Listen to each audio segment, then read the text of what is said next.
when I was at the last demo but one, I met a couple called Matt and Callie, and they told me of a new platform, a platform that you can upload things to, and it's uncensorable. So they told me.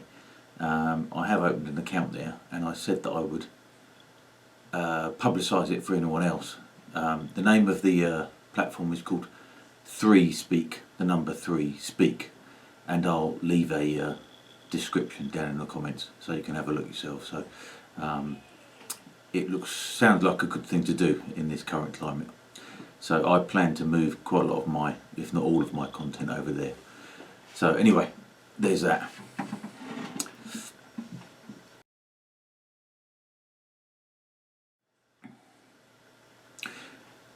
Seven months ago, if you told me that it would be illegal to invite more than 5 people into your home, I, like most people, would have thought you'd taken leave of your senses. And yet here we are.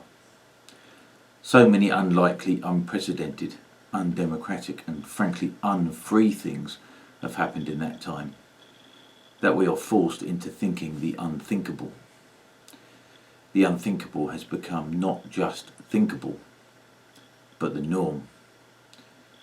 Is this what they mean by the new normal? For myself, it has been a decades-long realisation that our freedoms and liberties, far from being set in stone, have been under almost constant attack from the forces of authoritarianism my entire life. The price of liberty, so said Thomas Jefferson, is eternal vigilance. The fact that he said that early on in the life of the young American Republic, when they had so recently thrown off the yoke of the British and were basking in their newfound liberty, and probably imagining that it would go on indefinitely, suggests true wisdom. Because wise men have always known this. When we think of freedom or liberty, we think of them as being unassailable concepts, ideas so righteous that they cannot be anything other than self-evident. But in reality, freedom is fragile. Despite its allure, freedom is but a feeble creature. It needs strong men and real, genuine sacrifice to defend it. It needs solid institutions as foundations, fair and transparent processes to buttress it, and men and women of courage and good faith to shield it continuously from other powerful and malevolent forces, from greed masquerading as commerce, from warmongers posing as patriots, and most of all from politicians seeking to remove our liberty in the name of collective action, simply to satisfy their lust for power. I remember watching a TV programme, back when I had a television, about some of the hotshot young designers at Apple, and there was this one bloke, an English guy as it happens, who was talking about the fragility of ideas. Ideas have to be nurtured, he was saying, until they were strong enough to survive on their own. In his case, I suppose, that was until they could be demonstrated in a physical device. Once the iPod was a thing, and its value recognised, the idea spoke for itself. But a society is never a finished thing, like an iPod. It is never completed. If we have wise men in charge, society becomes better over time. Only incrementally, of course, but better. Better than it was yesterday, better than last year, last decade, last century. And that slow, steady, incremental progress is all that we can expect. It's all we should expect, lest we make terrible mistakes along the way. And mistakes usually happen in times of rapid upheaval. It is in those times that impatient and ambitious men try to short-circuit the system in order to get ahead and steal a march on their rivals. Occasionally, rapid change can lead to a positive quantum leap for humanity, such as the American War of Independence. Sometimes, short-term pain and terror is just the price that people have to pay in order to move forward, like in the French Revolution, when the old rotten order must be swept aside, whatever the cost. More often, however, short-circuiting the established order results in misery and terror for a lifetime. The Russian Revolution and Mao's China are examples. And sometimes when a megalomaniac like Adolf Hitler is at the helm, it can result in a conflagration so enormous that it engulfs the entire world. And the counter to such things is the basis for what we might call conservatism with a small c, and not to be confused with that dominant political party in the United Kingdom, which just happens to share its name, although it must be stressed, absolutely none of its impulses. Because conservatism conserves. It conserves what was there before. Since conservatism resists change, it is not as sexy or appealing as other isms like communism, socialism or anarchism. It doesn't tend to be the kind of thing that attracts young people.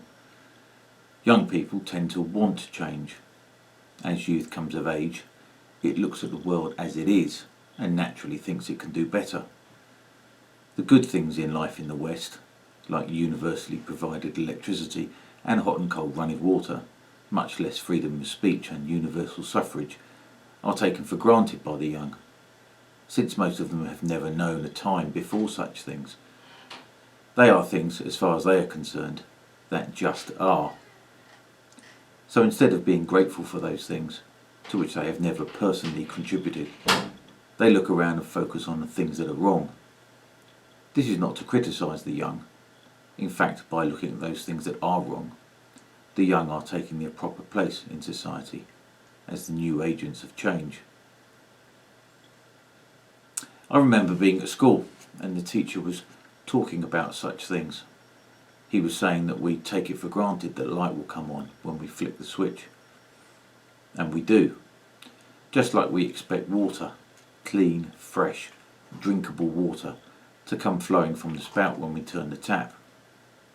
As a plumber, I'm acutely aware of the effort that goes into making that so, and I'm not even counting what happens before it reaches the house. The evidence of the efforts of people, utterly unknown to all of us, is everywhere. If you walk through a London tube station, particularly one of the older ones, you will note the semicircular tunnels that take you to the trains, and on those surfaces you will almost certainly not have noticed are the ceramic tiles that line those tunnels and provide a relatively hygienic and easily washable surface for the millions upon millions upon millions of tube customers that have walked through those tunnels for the past century and a half. How did those tiles get there? Who knows? Who cares? Well, somebody cared. Somebody cared enough to do it.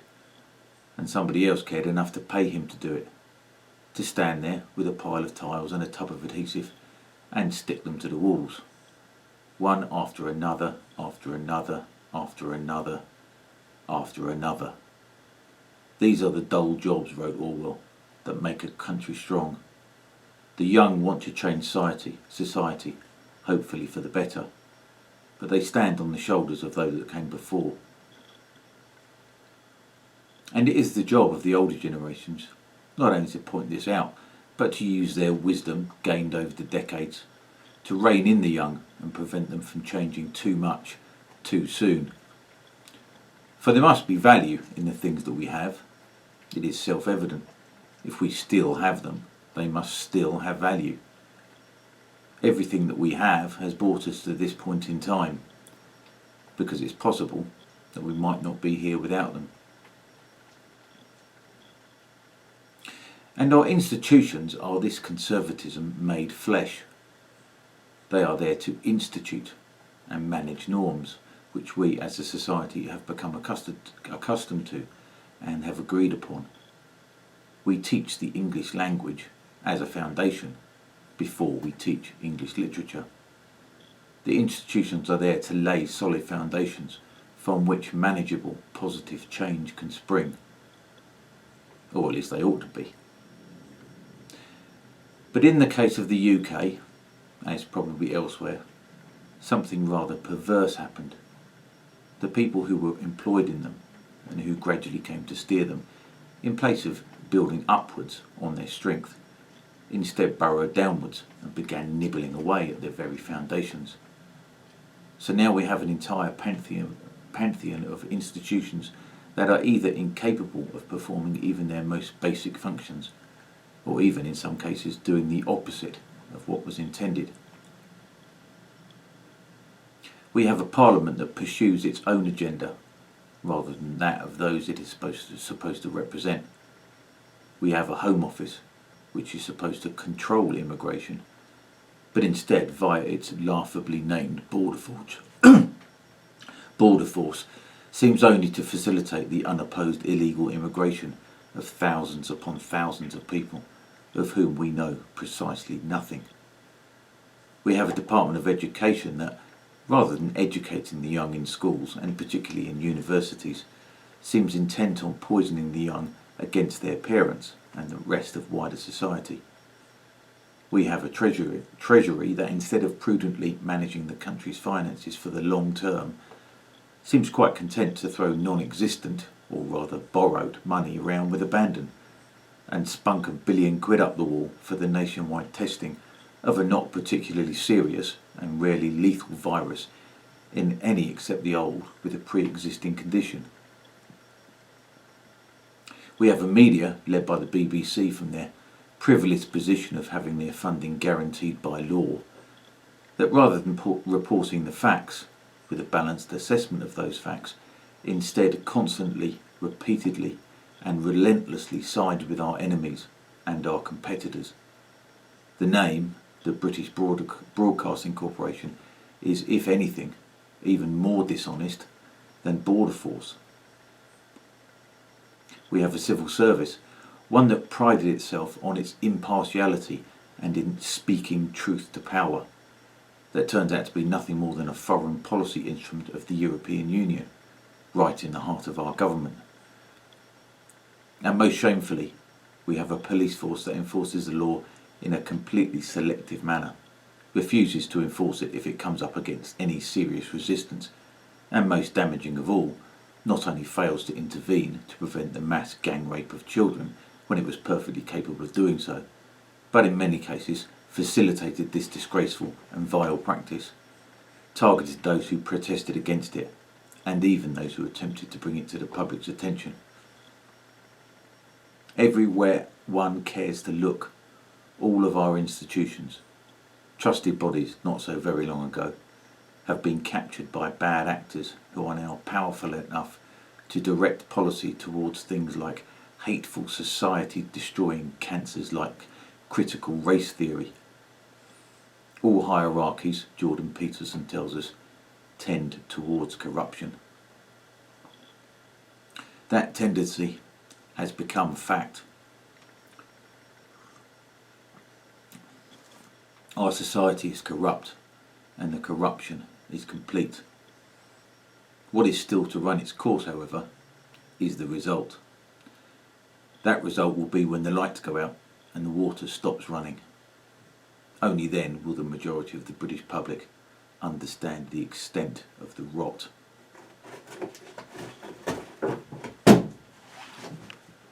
But at least we'll still have the army to rely on, right? Well, you'd like to think so, wouldn't you? Of all our institutions, the army, along with the other armed services of the Navy and the Royal Air Force, probably remain the most trusted and most respected of all our institutions, particularly since the National Health Service has decided to turn its back on practically everyone except those who supposedly have COVID, whilst making endless TikTok videos, I might add, which I'm sure cheered up those dying of cancer, heart disease, pneumonia, leukemia and God knows what else. But the soldiers are our unblemished heroes, apart from a few ghoulish and ambitious human rights lawyers who dishonestly attempted to smear them with unfounded allegations of war crimes. The British public rightly honour those that are prepared to die to fight our enemies. Even when the wars are unpopular or even illegal, the public will brook no criticism of them. Surely the army is one institution at least that we can be proud of. And rely on, of course. And by rely on, I mean that surely that at least they can be relied on to do their job, which is to protect the realm from foreign enemies. And only that. Surely we can rely on them to do that. Surely they wouldn't turn their guns on us, would they? Well, it seems as even the army aren't immune from the destructive ideologies that have infected every one of our other institutions. A bit over a year ago, an internal guide for British Army officers, which somehow found itself linked to social media, identified 20 indicators and warnings to be on the lookout for in order to identify possible XRW or extreme right-wing attitudes among serving soldiers. Although some of these could indeed identify possibly dangerous racists, such as those who use blatantly untruth or incorrect references to immigrants, Judaism or Islam. Others are far more arguable and could be said to be in the normal realm of acceptable discourse, like those who make inaccurate generalisations about the left or the government, or refer to political correctness as some left-wing or communist plot, are just the sort of things that come up in normal, if vigorous debate. If expressing such things might identify you as belonging to the extreme right wing, whatever that is, how about these warning signals? Those who use the term Islamofascism, which is something I've been guilty of. Those who describe multicultural towns as lost, some of which undoubtedly are. And those who talk of an impending race war, which would put most of Black Lives Matter on the road to a court-martial. And my favourite, those who describe themselves as patriots.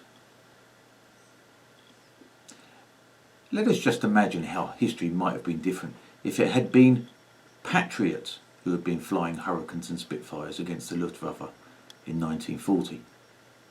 What might have become of the world if we had left it to patriots to turn the tide against Rommel at El Alamein? And surely we can thank our lucky stars that we didn't leave it to patriots to storm the Normandy beaches, or hunting German U-boats, or batting back the North Koreans at the Imjin River, or at Tumbledown in the Falklands, in Kandahar province, or in Basra. Because that would be a real problem, wouldn't it, to have patriots defending the country?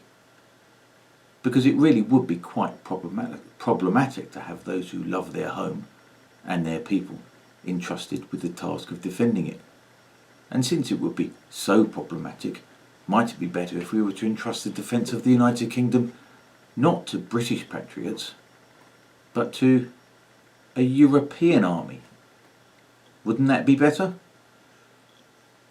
Because in all this COVID bollocks, most of us have not really appreciated that, at present, whilst we are no longer officially a member of the European Union, an agreement has already been signed, placing British forces under the ultimate command of the EU.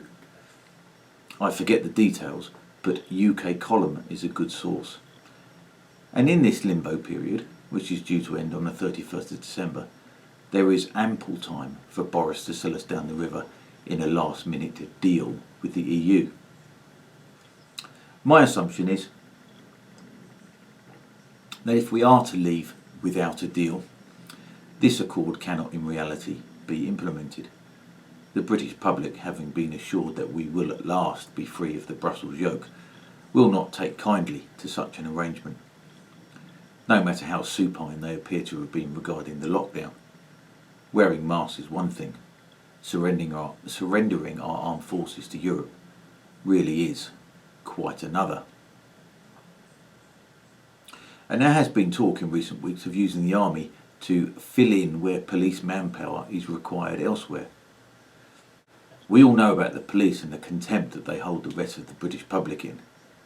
We also know just how cowardly they are, as well as knowing how selectively they police, in order to avoid any confrontation with protected groups.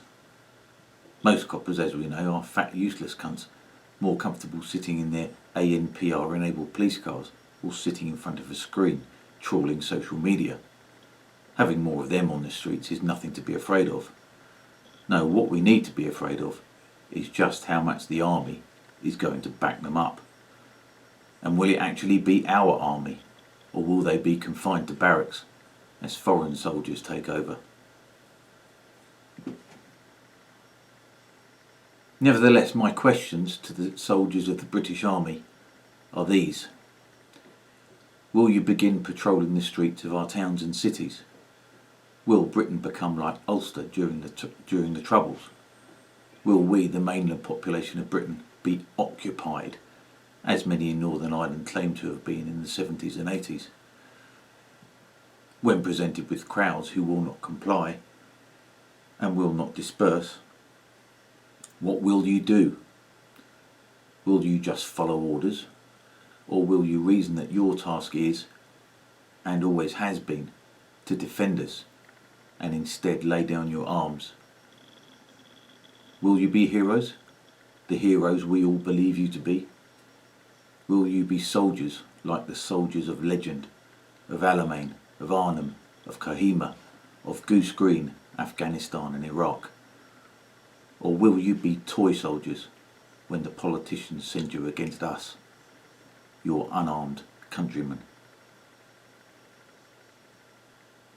There was a time when I was young and the world was flat, when our institutions were to be trusted, along with the people doing the dull jobs within them, that questions like that would never need to be asked. That time, I'm afraid, has passed.